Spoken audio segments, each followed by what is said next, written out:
So my talk today, the name of it is called The End of Suffering, Deepening Surrender.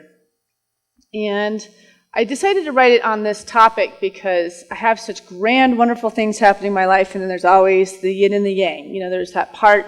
Last Saturday, I married my best friend here at the church, Mike, up there.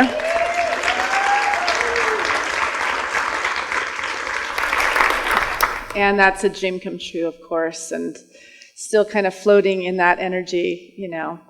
And then, you know, you still have life, and you still have to go through it. And I also counsel people who go through life, and I get to see the challenges that we're handed, and what a wonderful gift it is that we're all on a spiritual path.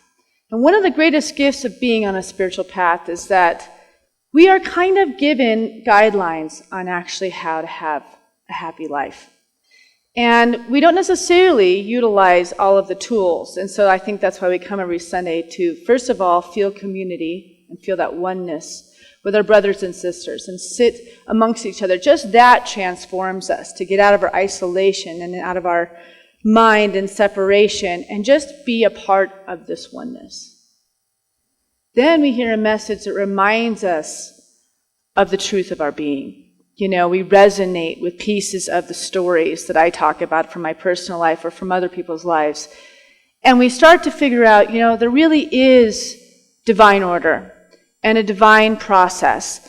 And if we stick to these guidelines that all the seers that have preceded us on this path, their promises are that we will be happy, joyous, and free, regardless of what's happening in our lives right now. So happy, joyous, and free, regardless of the outer circumstances of our lives.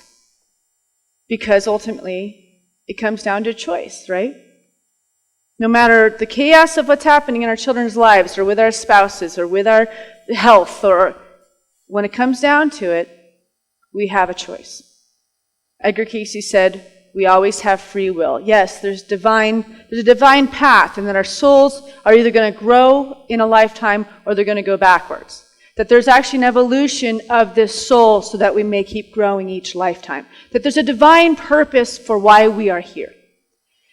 But we, as human beings, as human souls, have a choice to either decide to go along with this life from the separation, from the ego point of view that I have control over it, and we still dictate and tell people how a world is supposed to be, and so therefore keep ourselves separate and alone and actually don't believe God even exists.